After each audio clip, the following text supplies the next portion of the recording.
Welcome, everyone. We are here to talk about Jurassic Park / Jurassic World trivia. Fallen Kingdom is the title of the new one. Fallen Kingdom. Jurassic World Fallen Kingdom is new in theaters. And what better time to go back and revisit this franchise, these bits of trivia that are 65 million years in the making. This is Did You Know?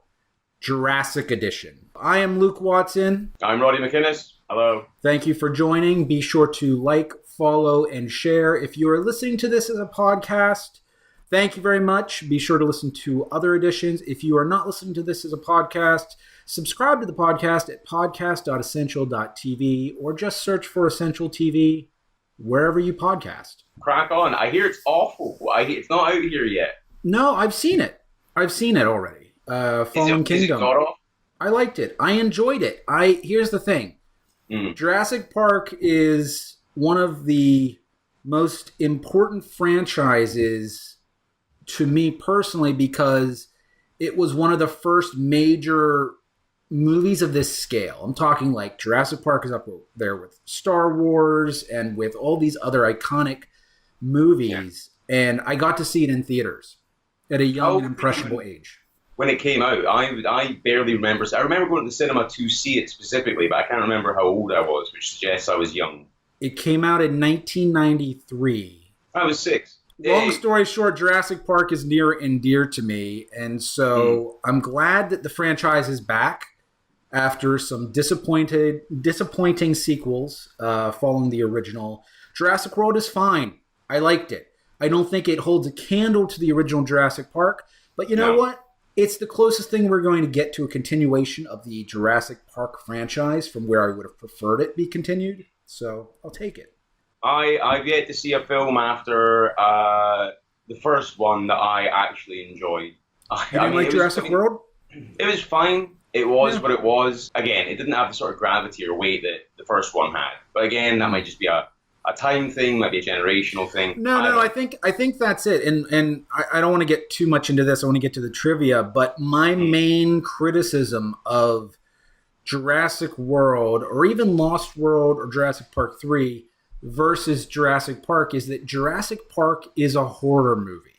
It is a horror movie with some Steven Spielberg magic sprinkled in, so that there's kids running around and the kids will never actually get hurt. And, it's family fun horror. But Jurassic Park is a horror movie with dinosaurs that will eat you. And Jurassic World is like an action movie. Yeah. And I never feel, there's never the suspense that you experience in the first Jurassic Park. Yeah. Even though you see people get eaten in Jurassic World, it's just like they're props. They don't matter. In this day and age, it's vastly underwhelming. CGI violence and all that sort of thing has been much more prevalent in movies today than it was in 1993. So that leads us to my first Did You Know? Hit me. All right. Did you know that in the original Jurassic Park, there are only 15 minutes of dinosaur footage in the film? I did know that. And I can beat you with one more. 50% more dinosaur time in the second film. There's 23 minutes of dinosaurs in Jurassic Park. And going back to what we were saying about it being horror versus action and CGI is that just like with Jaws, when Spielberg did Jaws, the reason that Jaws really works on this visceral level is you don't see the shark very much. It's this force, this unknown force that's stalking the characters because the giant robot shark sucked. It didn't work well, and they didn't want to show it because it looked too fake. In Jurassic Park, they had this untested technology with CGI dinosaurs, and they were not convinced that the dinosaurs would be so convincing that they limited the amount of exposure.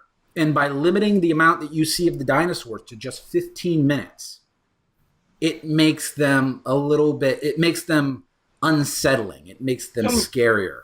More of a spectacle. I mean, to make in your point in Jaws, to make what is essentially a fish into an existential threat, it's on a grander scale. It becomes the music itself.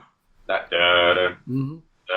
it's sort of a sort of synergy of everything that is a thing that is greater than some of its parts. And I think as much as you look at that 15-minute number and say that's not an awful lot of dinosaur for a Jurassic Park, a dinosaur themed film, I think that actually works quite well. Good decision making, Steven Spielberg, and also probably cost effective.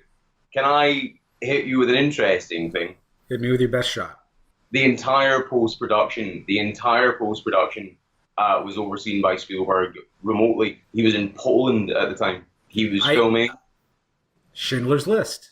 Exactly, and he had to work himself up. Like, he was so emotionally drained by working on this deep, meaningful, powerful piece, that he had to sort of go into some sort of Zen trance to put himself in a good enough mood to look at CGI dinosaurs. It's pretty amazing that you look at potentially two of Spielberg's greatest films, Schindler's List and Jurassic Park, could not be more different, and yet he worked on them at the same exact time in 1993. Greatest film? Well, he's got Jaws, he's got E.T., he's got so many great ones, but Schindler's List is probably his, if you want to say best movie, in the sense that Citizen Kane is the best movie ever made. Schindler's List is arguably Spielberg's best movie, best film. But that doesn't mean it has to be your favorite or it's the greatest in other regards. But Jurassic Park, to me... For the beauty of modern technology, I'm IMDbing Steven Spielberg's entire filmography. Hit me with another bit of trivia while I look up. Did you know that many of the dinosaurs' defining characteristics in Jurassic Park were just made up? Like what? Give me an example. Okay, an easy one is that the T-Rex, they made up the whole it can't see you if you're not moving and all that. And I think that's pretty obvious because we don't know what a T-Rex's eyes look like because eyes don't fossilize. Vision is based on movement. That just sounds cool. It sounds cooler than it is, but it sounds cool, but they can look at the skeleton and they can say, look, a T-Rex would not be able to run fast enough to keep up with a Jeep, right? Yeah. Even if he is motivated by a very appetizing Jeff Goldblum staring at him from the back. There is no other type of Jeff Goldblum. There is no other type of Jeff Goldblum than an appetizing looking Jeff Goldblum. But some of the other ones that I thought were really interesting, the Dilophosaurus, the one that eats Nedry, it's got this. It's got the fin things or the whatever they are, the frills, and it's got venom. It spits venom. Completely made up. There's nothing in the fossil record that points to any of that. The venom was made up by Michael Crichton, the author of Jurassic Park, the book, and the frills were made up by Spielberg. You put these two things together and you have this dinosaur that's just nonsense.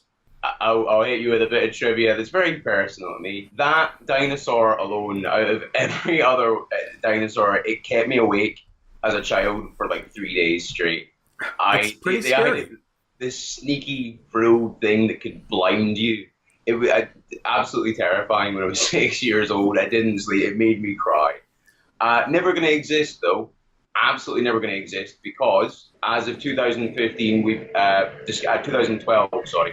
We've discovered that Jurassic Park cannot be a thing, ever. DNA cannot actually survive longer than 6.8 million years while fossilized. So... No dinosaurs. No dinosaurs. Long after Jurassic Park, in 2005... Are you talking about Dr. Mary Schweitzer? Yes. The paleontologist who discovered red blood cells inside the fossilized bones of a T-Rex. Soft tissue that had not turned to rock. This had never been discovered before. I remember when this item came out in the press that, we found blood from a T-Rex.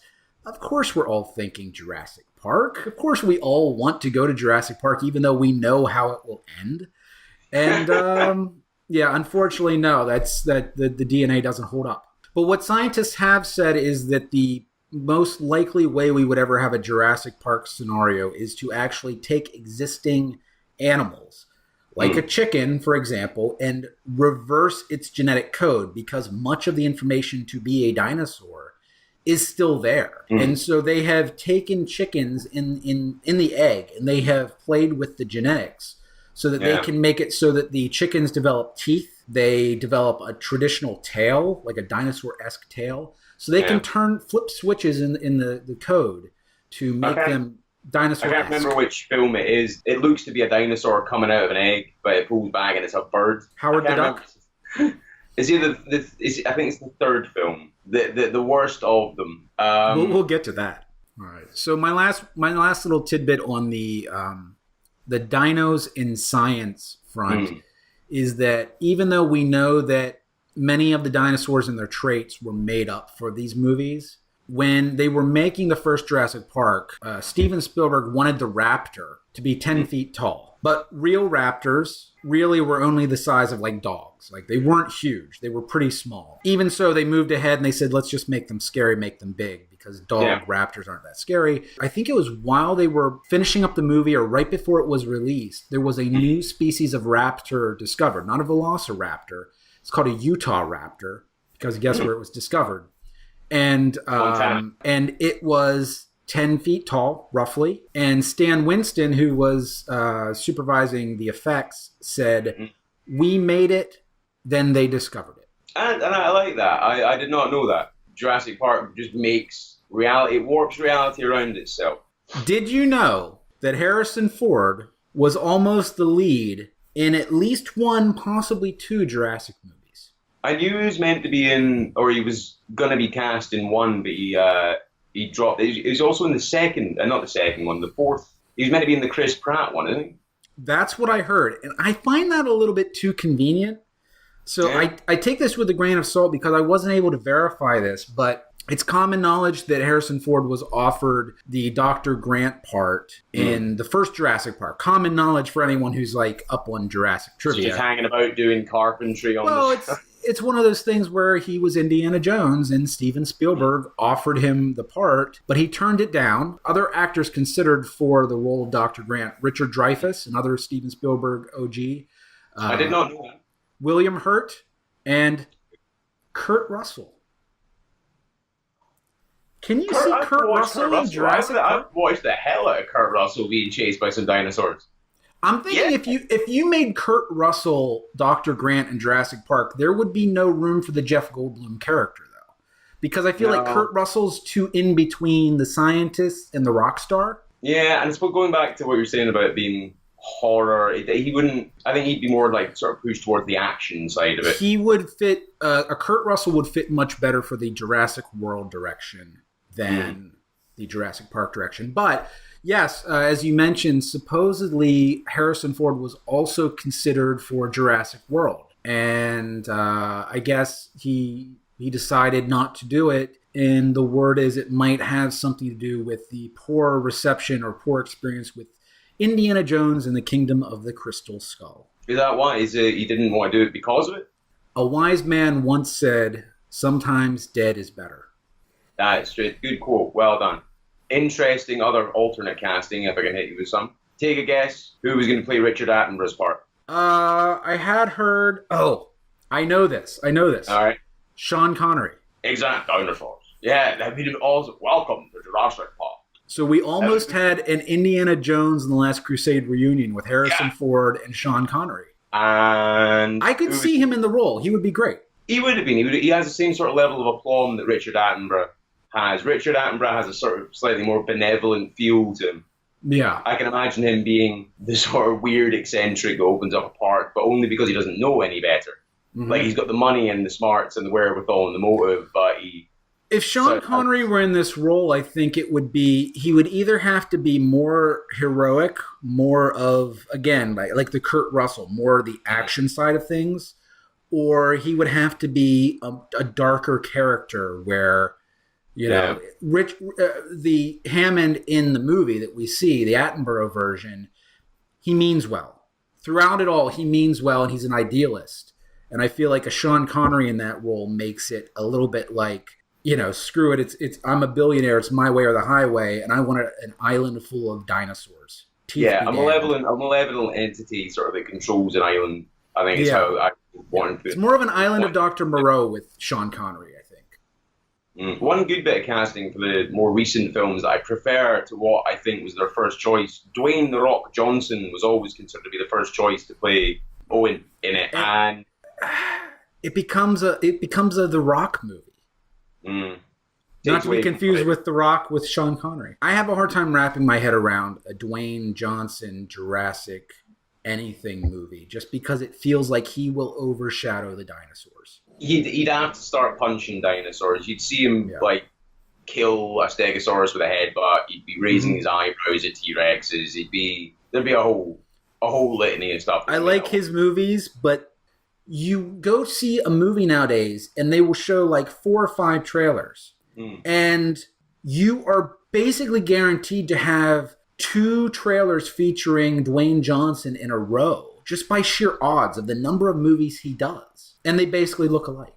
So you brought up Chris Pratt. He ended up getting the lead in Jurassic World. Yeah. Did you know that apparently Chris Pratt, he came from Parks and Recreation, the TV show on NBC. Apparently on the DVD for one of the seasons of this show, there's a behind-the-scenes video where Chris Pratt reads a fake text from Steven Spielberg saying that he's been cast in Jurassic Park 4. All right. Like, that way predates Jurassic World. So, like, he foretold it himself. He basically, I'm getting a text from Steven Spielberg.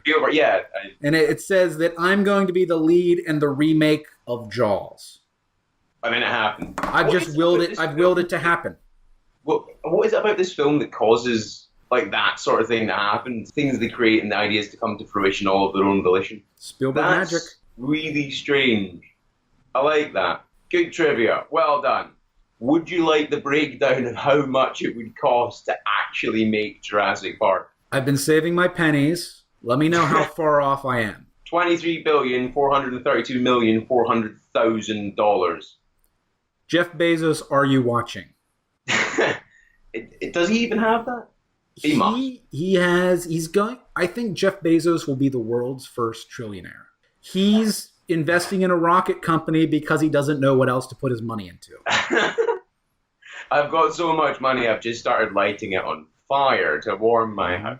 Yeah, it would cost you $11 billion a year to keep your park open once you have it. Think about the insurance. There's a number for insurance here. Hold on. Or I had, $8 million that's actually just for your legal team. So, until they're eaten off the toilet, and then it's doubled. Danger money. The most expensive thing being the employee payroll and operations budget. That'll kill any company. You just got to manage it so you don't pay them so much that they become considered full-time employees. All right, so zero. It's the American way. Everyone's freelance. It's the gig economy. We're all working for ourselves, man. It's not cost effective as an endeavor. I don't think we should try. Look, especially since you'd have to spend $200 million a year on dinosaur food. Or no, the guests double as the dinosaur food. This is called trimming the fat. You invite a bunch of fat people, you give them discounts, and you feed the dinosaurs less. What I'd really like to see I want to get a very serious business consultant or management consultant, and I want them to streamline Jurassic Park. I want them to try and lower the overhead as much as can be got away with. But if you need $11 billion a year to keep yourself open, and your customer base is being slowly but surely devoured by dinosaurs. Repeat business is a problem.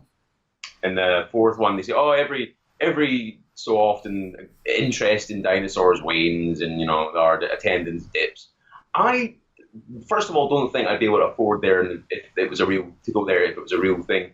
But second of all, whose interest in seeing actual live dinosaurs is dipping? That is every class trip for every school ever. There's always going to be children who are nowadays the kids like their Snapchat and their Logan Pauls. It's hard to compete even if you have dinosaurs. Snapchat and Logan Paul, and I'm actually thinking of getting off social media, man. I am not a fan. It's started to feel a bit kind of tacky, and I got to tell you, I echo your sentiment.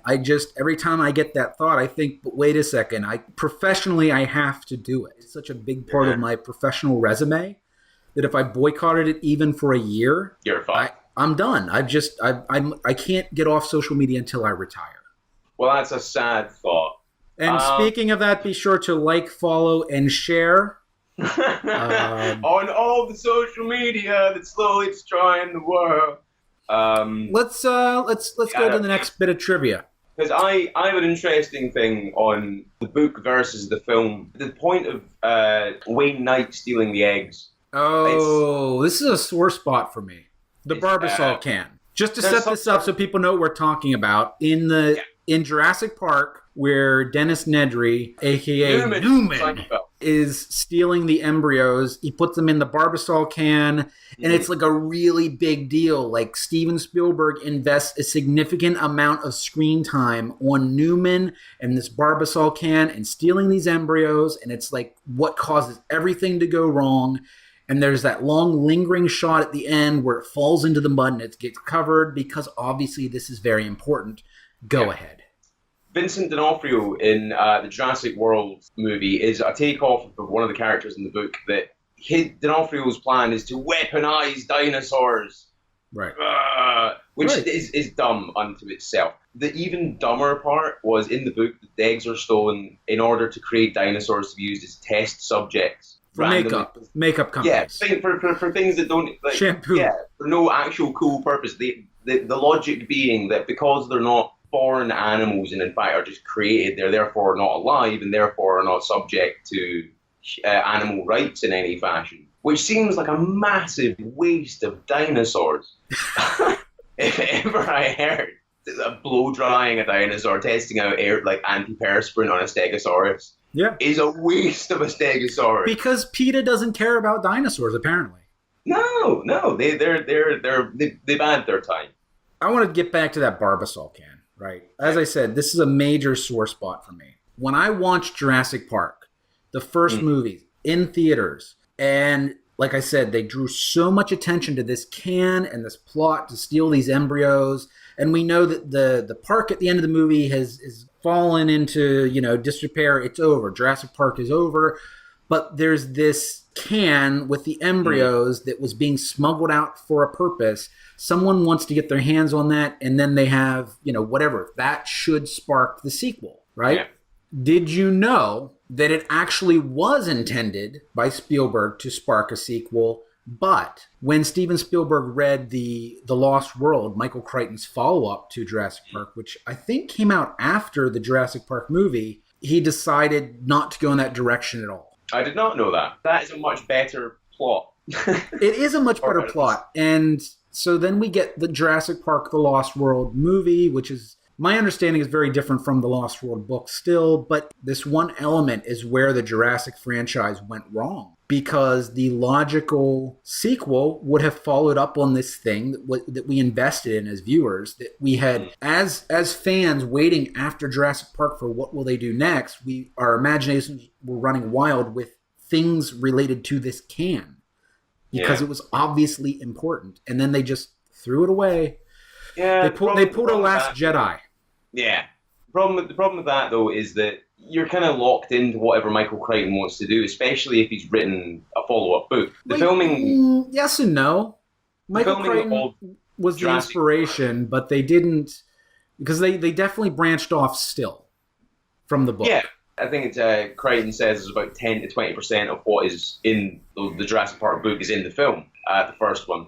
It was written in 1989, and it was like production had begun on the movie before it was even published. And Crichton had locked himself in with a non-negotiable $1.5 million for the screenplay and a sort of percentage of the gross afterward. So if you're Spielberg, you have this guy who has written this book, which has created this film, and he's got his second book. You can't really go with even though the better option may have been to, go with, this buried treasure aspect of the dinosaurs. You can't say no at that point. This guy has his ideas. He came back to try and write a third one with the writers, and he failed. Did he ever? Yeah, he just went, sorry, this is as much as I can do with dinosaurs now. And so they just kind of casted William H. Mason. And that's the problem with like The Lost World, the Jurassic Park follow-up, Jurassic Park 2, The Lost World, not the Michael Crichton book, The Lost World. It just kind of took this franchise that was moving under such momentum and it just stopped it. It just stopped it to the point where even the original author, when asked to come in and work on story ideas for Jurassic Park 3, he's like, you know what? You got me. Just do your thing. Yeah, I don't remember much of that one. I forget much of Jurassic Park 3 as well. My trivia related to Jurassic Park 3 is, did you know that Jurassic Park 3 is largely made up of scenes that were intended for the earlier movies that just didn't fit? It's leftovers. Jurassic Park 3 literally is leftovers. When Michael Crichton could not help them come up with original ideas, they said, what about all these cool things we didn't get to in the first two movies? That's fascinating. The Pteranodon attack is something they wanted to do in the first movie, and it didn't fit, or it was too technically challenging, or they didn't have the budget or whatever. And that's in the books. It's in the original Jurassic Park book, and it's an amazing part of the book. But they basically recycled that for Jurassic Park 3. The riverboat scene that's in Jurassic Park 3, I know it's hard to remember. I have a hard time remembering too. That's a major part of the Jurassic Park book, the original book. And then the scene at the end of Jurassic Park 3, when they're getting away, Dr. Grant sees the pteranodons flocking away from the island, right? That was supposed to be the end of Jurassic Park, but I think it was like either cost prohibitive or just like too much. They basically have that scene at the end of Jurassic Park, but instead of pteranodons, they're pelicans. To have that makes me hate it even more. That it's just a bit. It's tinsel. It's decorative stuff that could have been cool in previous films that they've just gone. Yeah. They could have Peter Jackson the first two movies, made them 3 hours, and Jurassic Park 3 wouldn't exist. Yeah. Oh yeah, excellent. Go back, do a director's cut. I would have bought that. Yeah, why not? We on DVD and then Blu-ray.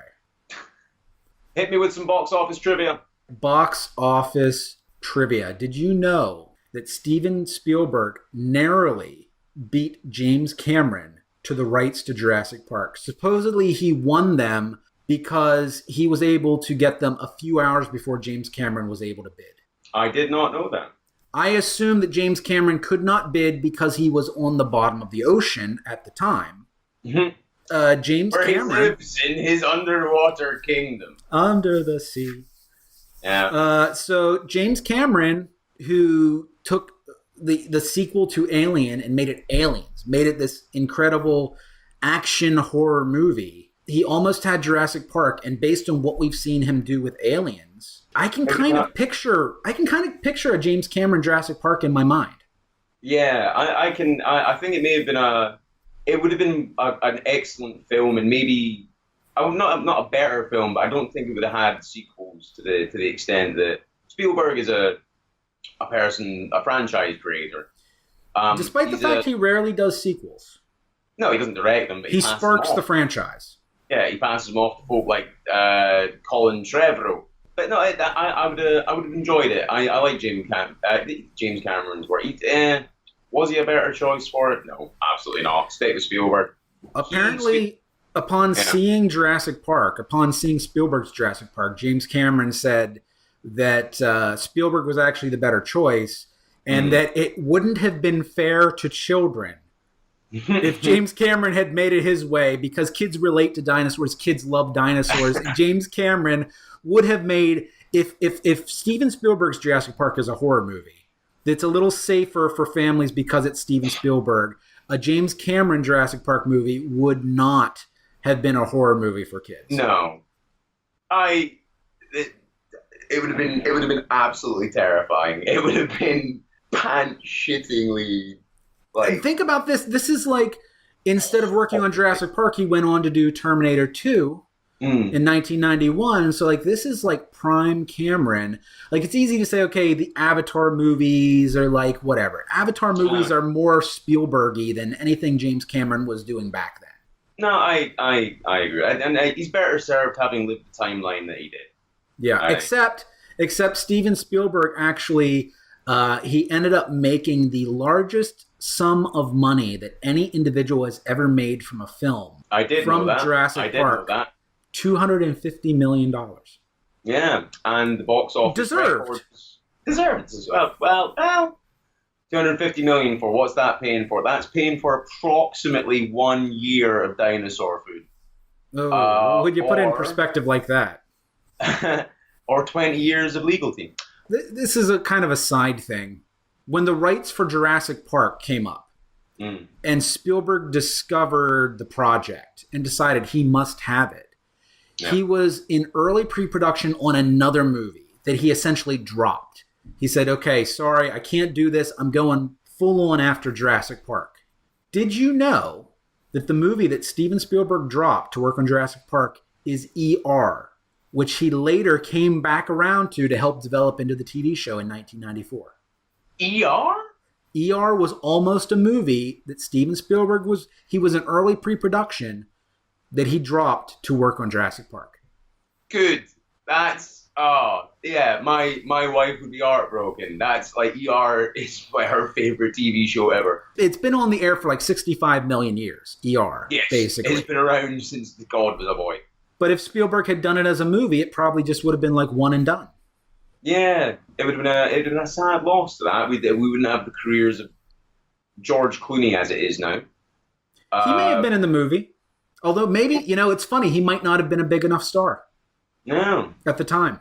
Can we talk about Jeff Goldblum now? Please, I've been waiting. I've been waiting for Goldblum. Jeff Goldblum shares his birthday with Christopher Lloyd, Bob Odenkirk, and Shaggy. No. Christopher Lloyd, Bob Odenkirk, and Shaggy share their birthdays with Jeff Goldblum. They celebrate it on Jeff Goldblum Day. I think it's the more accurate way to describe it. But what is Jeff Goldblum Day? When is that? I want to put it in my calendar. October 22nd. That's right. Jeff Goldblum is a Libra, like me. Are you a Libra? Mm-hmm. Does that mean I'm a Taurus? What does that mean? Or do I don't know. I don't even know when your birthday is. All right, it's a Taurus. I only care about my birthday and Jeff Goldblum's birthday. Sorry. Not your wife nor child. You know what? Just you. They weren't in Jurassic Park and Independence Day. They'll fend for themselves as long as Jeff Goldblum's all right. The line he uses, "Must go faster." Did you know? I did know much by Roland Emmerich that he actually sampled it for Independence Day. Now, when they say that they sampled that line, is that a direct lift of the "Must go faster" from his Jurassic Park delivery, or did he have him re-say it? I'm not sure. It said sample. Because I've seen it. I wondered that. I saw the same thing listed somewhere, and I wondered if they took the direct recording. Actually, I think it's when you can't see Jeff Goldblum when it's being said. So, yeah, I think it's directly taken from it. Which makes it a little bit better. Somehow. Yeah. Must go faster. He also says that while churning butter and making love. Which makes me want to see a remake of Witness with Jeff Goldblum. I want to see a remake of The Fly. I am with you.